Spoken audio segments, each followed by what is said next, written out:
കേന്ദ്ര സഹകരണ വകുപ്പിന്റെ കീഴിൽ സഹകരണ നിയമങ്ങൾക്ക് അനുസൃതമായിട്ട് ഒന്നിലധികം സംസ്ഥാനങ്ങളിൽ പ്രവർത്തിക്കുന്ന സഹകരണ സംഘങ്ങളാണ് മൾട്ടി സ്റ്റേറ്റ് കോപ്പറേറ്റീവ് സൊസൈറ്റികൾ. സഹകരണ സംഘം എന്ന് പറഞ്ഞാൽ എന്താണ്? അത് നമ്മൾ കൃത്യമായിട്ട് മനസ്സിലാക്കണം. അത് നമുക്ക് ഗവൺമെന്റിന്റെ വെബ്സൈറ്റിൽ നിന്ന് തന്നെ മനസ്സിലാക്കാം, പരിശോധിക്കാം. നിങ്ങൾ ഗൂഗിളിൽ ചെന്ന് sachet.rbi.org.in SACHET.RBI reserve bank of ഇന്ത്യയുടെ RBI.org.in എന്ന് സെർച്ച് ചെയ്യുക. ഇത് റിസർവ് ബാങ്കിന്റെ വെബ്സൈറ്റ് ആണ്. ഇതിൽ എല്ലാവിധ കാര്യങ്ങളും വളരെ കൃത്യമായിട്ട് ഈ വീഡിയോയിൽ പറയുന്ന എല്ലാ കാര്യങ്ങളുടെയും യാഥാർത്ഥ്യം ഈ RBIയുടെ റിസർവ് ബാങ്കിന്റെ ഈ വെബ്സൈറ്റിൽ കയറിയിട്ടുണ്ടെങ്കിൽ നമുക്ക് മനസ്സിലാവും. അപ്പോൾ ഇങ്ങനെ ഒരു സാധനമാണ് അവിടെ വരിക, സച്ചേത്ത് RBI എന്നുള്ളത് വരും. അത് ക്ലിക്ക് ചെയ്ത് കഴിഞ്ഞാൽ നമുക്ക് RBIയുടെ ഒരു വെബ്സൈറ്റ് കിട്ടും, സച്ചേത്ത് ആൻഡ് SLCC ഇനീഷ്യേറ്റീവ്. എല്ലാ ഭാഷകളിലും അസാമീസ് മുതൽ ബംഗാളി, തമിഴ്, തെലുങ്ക്, കന്നഡ, മലയാളത്തിൽ ഉൾപ്പെടെയുള്ള എല്ലാ ഭാഷകളിലും ഈ വെബ്സൈറ്റ് നമുക്ക് പ്രവർത്തിപ്പിക്കാവുന്നതാണ്. ഇതിൽ എബൌട്ട് അസ് എന്നടിച്ചു കഴിഞ്ഞാൽ നമുക്ക് എന്താണ് ഇത് എന്നുള്ളത് വളരെ കൃത്യമായിട്ട് മനസ്സിലാവും. State level coordination committee is the joint forum formed in all states to facilitate information sharing among the regulators. എന്നിട്ട് ഇത് എന്താണ് ഇത് എന്നുള്ളത് കൃത്യമായിട്ട് ഇതിൽ പറയുന്നുണ്ട്. ഏതൊരാൾക്കും ഇത് വായിച്ചു നോക്കാവുന്നതാണ്. ഇനി എബൌട്ട് അസ് കഴിഞ്ഞതിൻ്റെ തൊട്ട് താഴെയായിട്ട് ഇൻവെസ്റ്റേഴ്സ് അവയർനെസ് എന്നുള്ള ഒരു ലിങ്ക് ഉണ്ട്.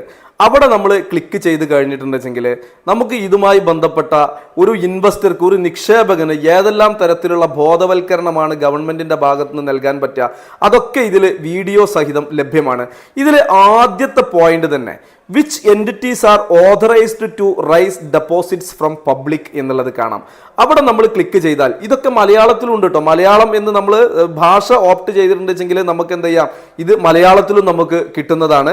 അപ്പോൾ ഇതിൽ ഈ which entities are authorised to raise deposits from public എന്നുള്ള ആ ഒരു ലിങ്ക് ക്ലിക്ക് ചെയ്ത് കഴിഞ്ഞാൽ ഏതൊക്കെയാണ് ഓതറൈസ്ഡ് എൻറ്റിറ്റീസ്, സാധാരണക്കാരിൽ നിന്നും ജനങ്ങളിൽ നിന്നും ഡെപ്പോസിറ്റുകൾ അക്സെപ്റ്റ് ചെയ്യാൻ പറ്റുന്ന സ്ഥാപനങ്ങൾ, എൻറ്റിറ്റീസ് ഏതൊക്കെയാണെന്ന് ഇതിൽ കൃത്യമായിട്ട് പറയുന്നുണ്ട്. ഒന്നാമത്തേത് commercial and cooperative banks regulator reserve bank of India.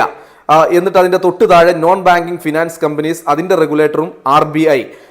അതിൻ്റെ തൊട്ട് താഴെ ഹൗസിംഗ് ഫിനാൻസ് കമ്പനീസ്, അതിൻ്റെ റെഗുലേറ്റർ നാഷണൽ ഹൗസിംഗ് ബാങ്ക്. നാലാമത്തത് other companies, regulator ministry of corporate affairs.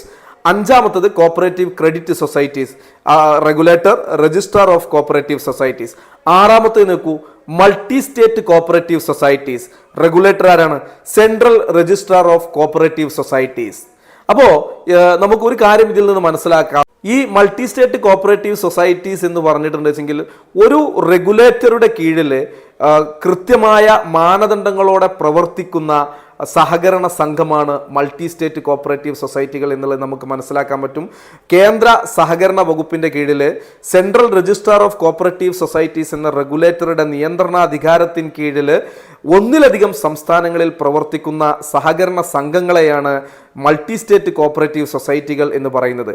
ഇനി ആരൊക്കെയാണ് ഇന്ത്യയിലെ റെഗുലേറ്റേഴ്സ് എന്നുള്ള കാര്യം കൂടി ഒന്ന് നമുക്ക് കൃത്യമായിട്ട് മനസ്സിലാക്കാം.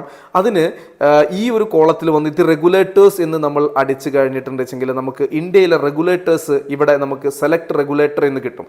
ഇതിൽ ക്ലിക്ക് ചെയ്ത് കഴിഞ്ഞാൽ 9 റെഗുലേറ്റർമാരെ ആരൊക്കെയാണ് എന്നുള്ളത് നമുക്ക് മനസ്സിലാക്കാൻ പറ്റും. ഇന്ത്യ രാജ്യത്ത് നിക്ഷേപങ്ങൾ സ്വീകരിക്കുന്നതിന് വ്യക്തമായ മാനദണ്ഡങ്ങൾ നിലനിൽക്കുന്നുണ്ട്. ഏതൊക്കെ റെഗുലേറ്റർമാരുടെ കീഴിലുള്ള സ്ഥാപനങ്ങളിൽ പണം നിക്ഷേപിക്കുമ്പോഴാണ് അത് സുരക്ഷിതം ആയിരിക്കുക എന്നുള്ളത് നമ്മൾ മനസ്സിലാക്കണം.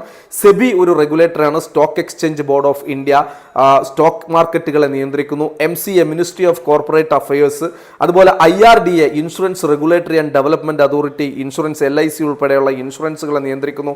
NHB national housing board housing സൊസൈറ്റികളെ നിയന്ത്രിക്കുന്നു. അതുപോലെ തന്നെ reserve bank of India RBI എന്നുള്ളത് ഇന്ത്യയിലെ ബാങ്കേഴ്സ് ബാങ്കാണ്. കൊമേഴ്സ്യൽ ബാങ്കുകളെ നിയന്ത്രിക്കുന്ന റെഗുലേറ്ററി അതോറിറ്റി കൂടിയാണ് RBI.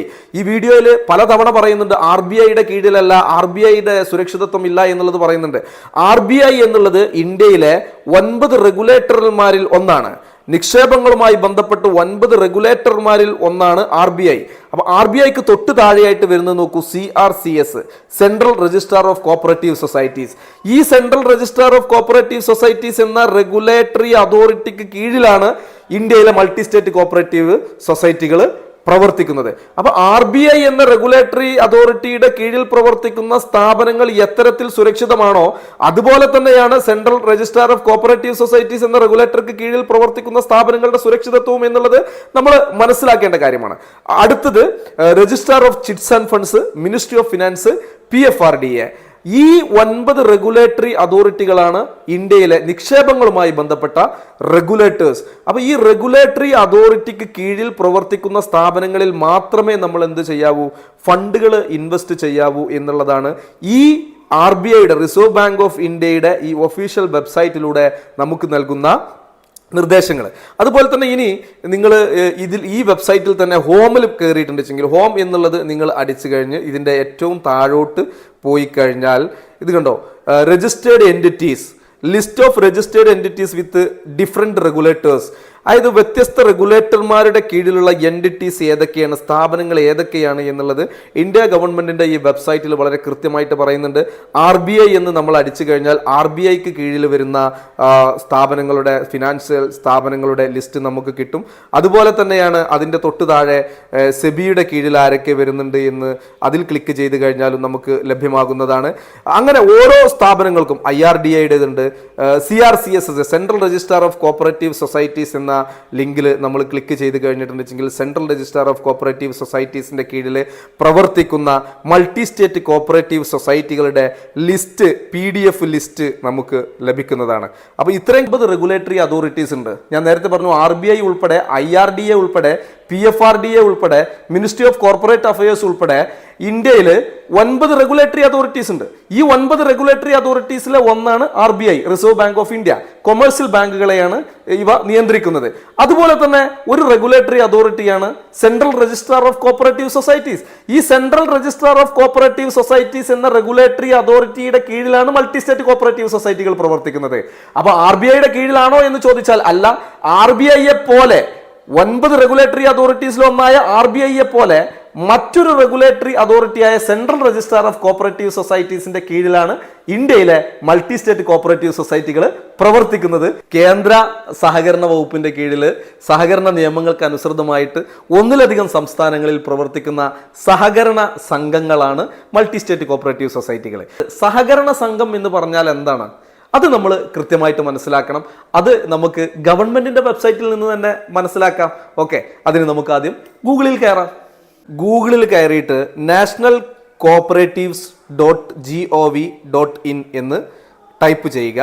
അപ്പോൾ നമുക്ക് നാഷണൽ കോപ്പറേറ്റീവ് ഡാറ്റാബേസിൻ്റെ വെബ്സൈറ്റ് കിട്ടും. ഈ വെബ്സൈറ്റിൽ നമ്മൾ ക്ലിക്ക് ചെയ്ത് കഴിഞ്ഞിട്ടുണ്ടെങ്കിൽ ഈ government of India, ministry of corporation, ഇതുമായി ബന്ധപ്പെട്ട് മുഴുവൻ ഡീറ്റെയിൽസ് അടങ്ങുന്ന നാഷണൽ കോപ്പറേറ്റീവ്സ്, അതായത് മൾട്ടി സ്റ്റേറ്റ് കോപ്പറേറ്റീവ് സംഘങ്ങൾ എന്താണ് എന്നുള്ളതിനെ കുറിച്ച് വ്യക്തമായ വിവരണങ്ങൾ ഗവൺമെന്റിന്റെ ഈ വെബ്സൈറ്റിലുണ്ട്.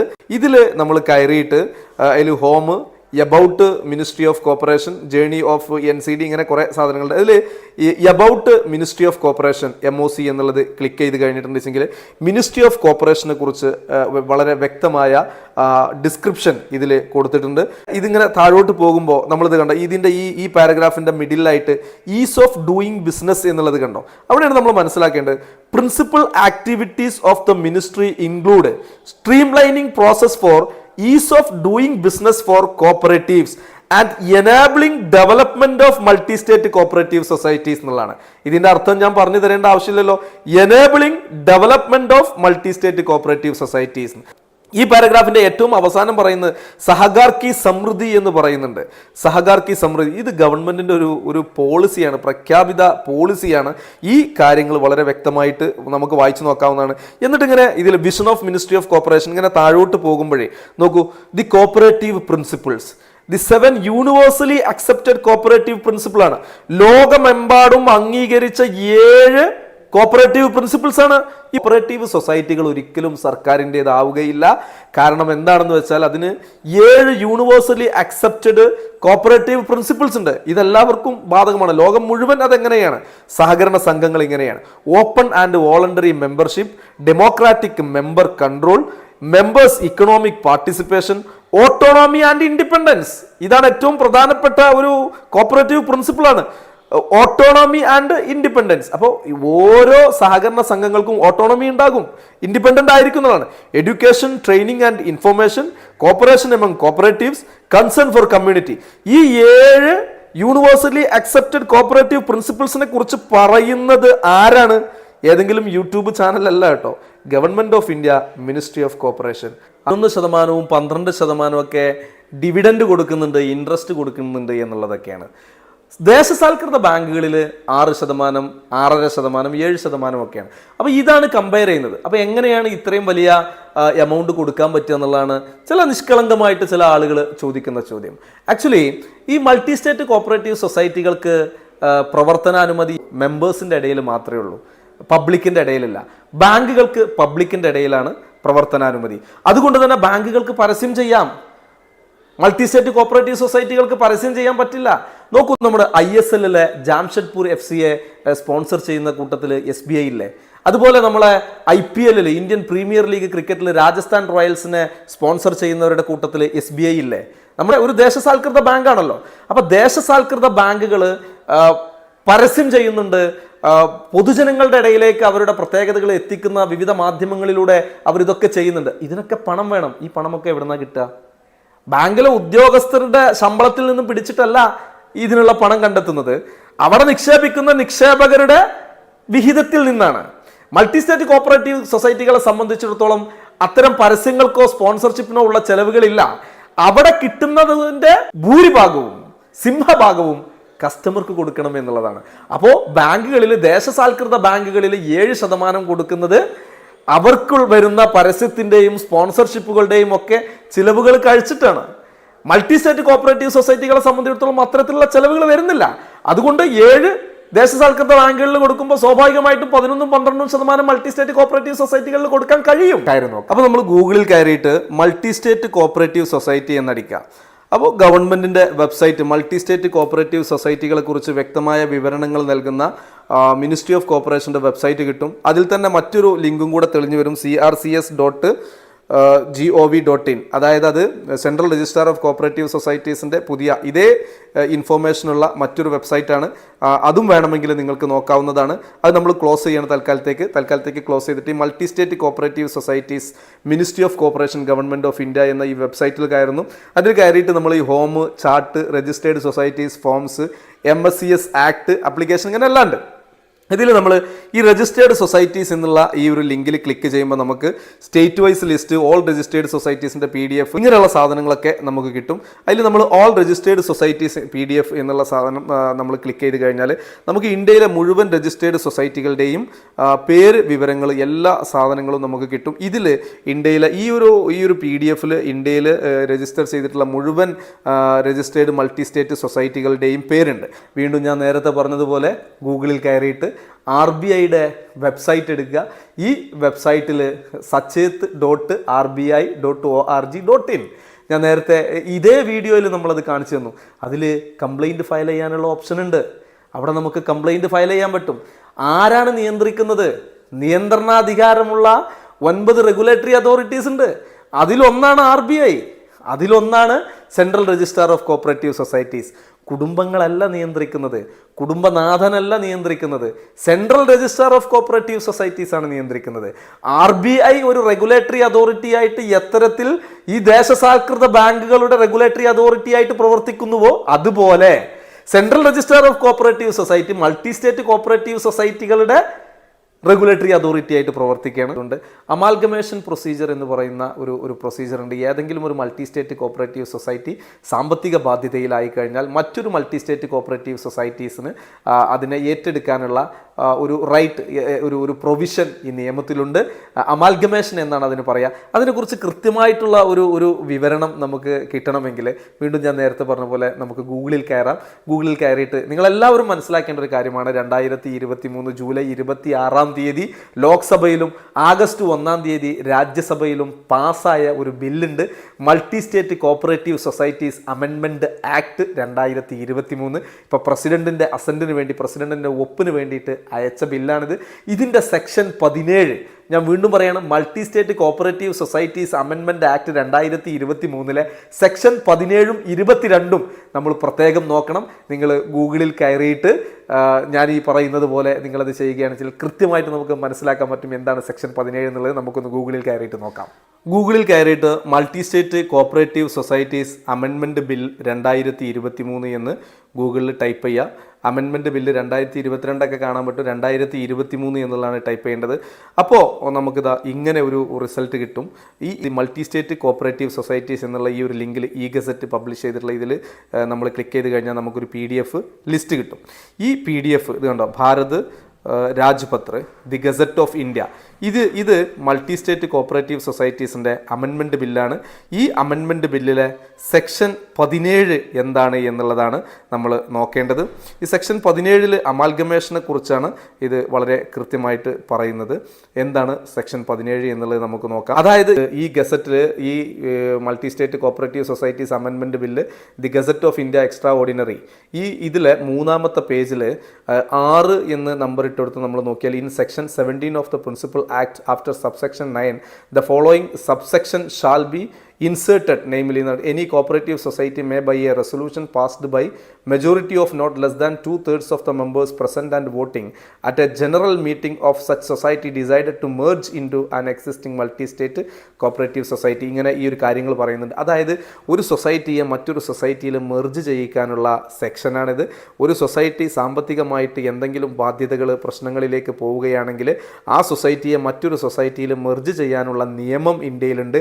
ആ നിയമം മാറ്റിയിട്ട് ഇപ്പോൾ ഏറ്റവും പുതിയ നിയമത്തിൽ ഒരു മൾട്ടി സ്റ്റേറ്റ് കോപ്പറേറ്റീവ് സൊസൈറ്റിക്ക് ഒരു സ്റ്റേറ്റ് രജിസ്ട്രേഡ് കോപ്പറേറ്റീവ് സൊസൈറ്റിയെ പോലും മെർജ് ചെയ്യാനുള്ള അവകാശം അല്ലെങ്കിൽ അതിനുള്ള പ്രൊവിഷനാണ് ഏറ്റവും പുതിയ ബില്ലിൽ ഉൾപ്പെടുത്തിയിട്ടുള്ളത്. ഇതിലെ സെക്ഷൻ 22 പറയുന്നത് ഇത്തരത്തിൽ ഏതെങ്കിലും ഒരു സ്റ്റേറ്റ് രജിസ്ട്രേഡ് സൊസൈറ്റിയെ അങ്ങനെ ഉൾപ്പെടുത്തി കഴിഞ്ഞാൽ, അങ്ങനെ മെർജ് ചെയ്ത് കഴിഞ്ഞിട്ടുണ്ടെന്ന് വെച്ചെങ്കിൽ ആ മെർജ് ചെയ്യുന്ന നിമിഷം തന്നെ ഓട്ടോമാറ്റിക്കലി ഇതിൻ്റെ സ്റ്റേറ്റ് രജിസ്ട്രേഷൻ ക്യാൻസൽ ആകുന്നു എന്നാണ് പറയുന്നത്. അപ്പോൾ ഈ പുതിയ ബില്ലിൽ 2023 ജൂലൈ 26 ലോക്സഭയിലും ആഗസ്റ്റ് 1 രാജ്യസഭയിലും പാസ്സായ multi state cooperative societies amendment bill 2023, ഈ ബില്ലിൽ ഈ മെർജിങ്ങിനെ കുറിച്ച്, അമാൽഗമേഷനെ കുറിച്ച് വളരെ കൃത്യമായിട്ട് കാര്യങ്ങൾ പറയുന്നുണ്ട്. ഇപ്പോൾ കാര്യം മനസ്സിലായില്ലേ? ദേശസാൽകൃത ബാങ്കുകൾക്ക് മാത്രമല്ല ഒന്നിനെ മറ്റൊന്നിൽ ലയിപ്പിക്കാനുള്ള അധികാരം അല്ലെങ്കിൽ അവകാശം മൾട്ടി സ്റ്റേറ്റ് കോപ്പറേറ്റീവ് സൊസൈറ്റികൾക്കും ഇത്തരത്തിലുള്ള അധികാരമുണ്ട്, അവകാശമുണ്ട്. അതിൻ്റെ രേഖകളാണ് ഞാനിവിടെ കാണിച്ചത്. അങ്ങ് പറയേണ്ട എന്ന് കരുതിയാണ് വളരെ കൃത്യമായിട്ട് ഈ സാധനങ്ങളൊക്കെ നിങ്ങളുടെ മുൻപിലേക്ക് ഇട്ട് തരുന്നത്. ബാക്കി കാര്യങ്ങൾ നിങ്ങൾക്കും പഠിക്കാവുന്നതാണ്. അറിയാനുള്ള ഓപ്ഷൻസ് നമ്മുടെ മുൻപിലുണ്ട്. വളരെയധികം ശ്രദ്ധിക്കേണ്ട ഒരു കാര്യം, RBI, റിസർവ് ബാങ്ക് ഓഫ് ഇന്ത്യയുടെ sachet.rbi.org.in എന്ന് പറയുന്ന ആ വെബ്സൈറ്റ് ഉണ്ടല്ലോ, ആ വെബ്സൈറ്റിൽ എല്ലാ കാര്യങ്ങളും വളരെ കൃത്യമായിട്ട് കൊടുത്തിട്ടുണ്ട്.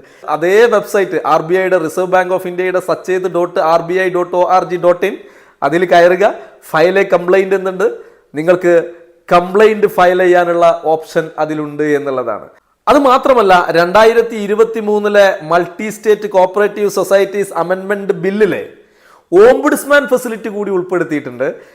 ഗൂഗിളിൽ കയറി multi state cooperative societies amendment bill 2023 എന്ന് അടിച്ചു കഴിഞ്ഞാൽ നമുക്ക് ആ അമെൻമെൻറ്റ് ബില്ല് കിട്ടും.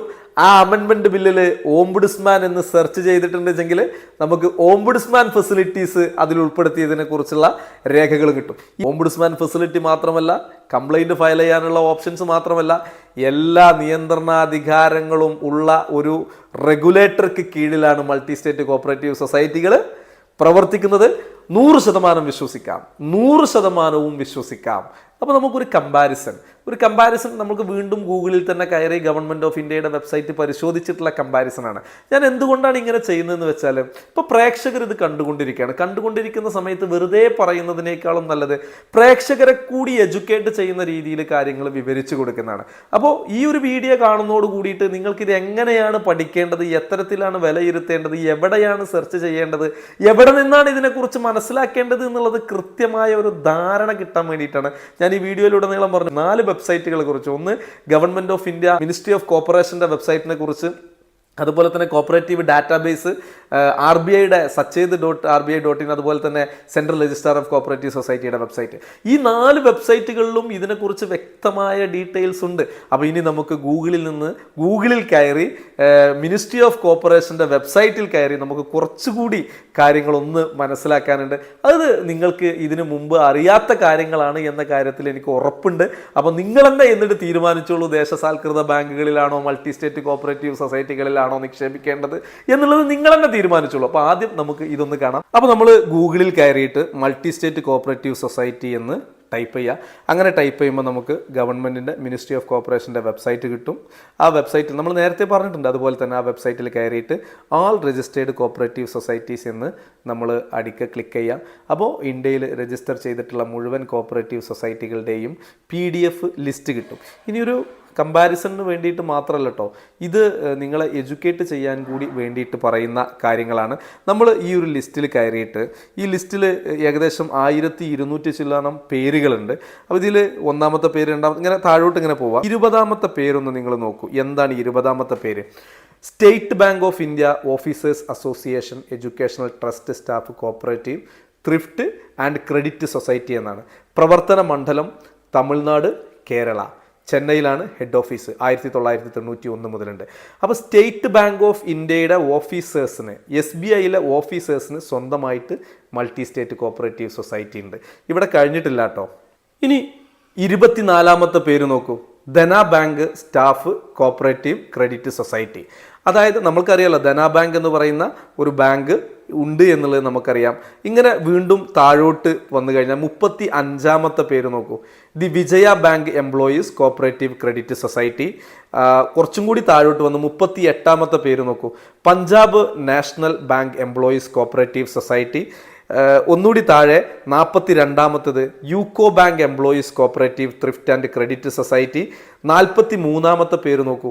ICICI bank officers cooperative thrift and credit society. 44ാമത്തെ പേര് union bank of India staff cooperative thrift society എന്നുള്ളതാണ്.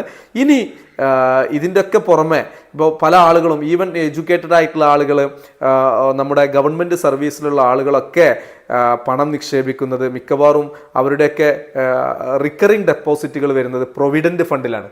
PFലേക്കാണ് അവർ പണം നിക്ഷേപിക്കുന്നത്. 19ാമത്തെ പേര് നോക്കൂ. Provident fund employees cooperative society എന്നാണ്. പ്രൊവിഡൻറ്റ് ഫണ്ടിലെ എംപ്ലോയീസിന് വേണ്ടിയിട്ട്. ഇതൊക്കെ എന്തിനാണ് ഞാൻ പറയുന്നത് വെച്ചാൽ, ഇപ്പോൾ ഈ മൾട്ടി സ്റ്റേറ്റ് കോപ്പറേറ്റീവ് സൊസൈറ്റികൾ നല്ലതല്ലെങ്കിൽ, അവിടെയുള്ള നിക്ഷേപം ലാഭകരമല്ലെങ്കിൽ, അവിടെയുള്ള നിക്ഷേപം സുരക്ഷിതമല്ലെങ്കിൽ, ദേശസാൽകൃത ബാങ്കുകളിലെ നിക്ഷേപങ്ങളാണ് സുരക്ഷിതത്വം ഉള്ളത് എന്ന് ഈ വീഡിയോയിൽ പറയുന്നു. അങ്ങനെയാണെങ്കിൽ എൻ്റെ ചോദ്യം ഇതാണ്, പ്രേക്ഷകരും ചോദിക്കേണ്ട ചോദ്യം ഇതാണ്. അങ്ങനെയാണെങ്കിൽ ദേശസാൽകൃത ബാങ്കുകളൊക്കെ അവരുടെ ഓഫീസേഴ്സിനും അവർക്കും സ്വന്തമായിട്ട് മൾട്ടി സ്റ്റേറ്റ് കോപ്പറേറ്റീവ് സൊസൈറ്റികൾ ഉണ്ടാക്കിയത് എന്തിനാണ്? നമുക്കൊരു ഉത്തരേ ഉള്ളൂ.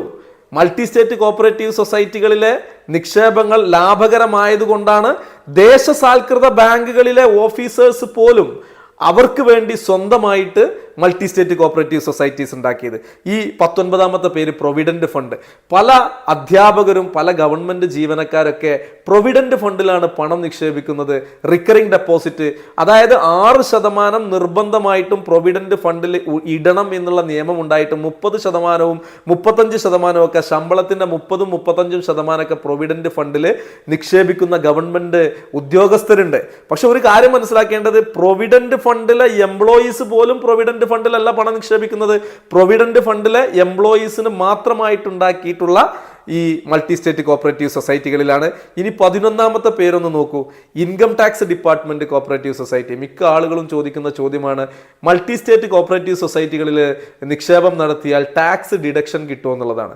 അങ്ങനെയാണെങ്കിൽ ഇൻകം ടാക്സിലെ ഉദ്യോഗസ്ഥരൊക്കെ ഈ ടാക്സ് ഡിഡക്ഷൻ കിട്ടുന്ന സ്ഥാപനങ്ങളിൽ നിക്ഷേപങ്ങൾ നടത്തില്ല വേണ്ടത്. അവർക്ക് സ്വന്തമായിട്ട് ഇൻകം ടാക്സ് ഡിപ്പാർട്ട്മെന്റിന് സ്വന്തമായിട്ട് മൾട്ടി സ്റ്റേറ്റ് കോപ്പറേറ്റീവ് സൊസൈറ്റി ഉണ്ട്. ഇനി ഈ വീഡിയോയിൽ ഉടനീളം പറയുന്ന മറ്റൊരു കാര്യമാണ്, RBIയുടെ കീഴിലല്ല മൾട്ടി സ്റ്റേറ്റ് കോപ്പറേറ്റീവ് സൊസൈറ്റികൾ എന്നുള്ളതാണ്. അതായത് റിസർവ് ബാങ്ക് ഓഫ് ഇന്ത്യയുടെ കീഴിലല്ല മൾട്ടി സ്റ്റേറ്റ് കോപ്പറേറ്റീവ് സൊസൈറ്റികൾ. അതുകൊണ്ട് തന്നെ മൾട്ടി സ്റ്റേറ്റ് കോപ്പറേറ്റീവ് സൊസൈറ്റികളിലെ നിക്ഷേപങ്ങൾ സുരക്ഷിതമല്ല എന്ന് പറയുന്നു. നമ്മളൊരു കാര്യം മനസ്സിലാക്കുക, ഈ ലിസ്റ്റിലെ 1280 1280 പേരൊന്ന് നിങ്ങൾ നോക്കൂ, reserve bank staff and officers cooperative credit society limited. അതായത് റിസർവ് ബാങ്കിലെ ഓഫീസേഴ്സ് പോലും, റിസർവ് ബാങ്ക് ഓഫ് ഇന്ത്യ RBIയിലെ ഓഫീസേഴ്സ് പോലും അവരുടെ നിക്ഷേപങ്ങൾ നടത്താൻ വേണ്ടിയിട്ട് അവർക്ക് സ്വന്തമായിട്ട് മൾട്ടി സ്റ്റേറ്റ് കോപ്പറേറ്റീവ് സൊസൈറ്റീസ് ഉണ്ടാക്കിയിട്ടുണ്ട് എന്നുള്ളതാണ്.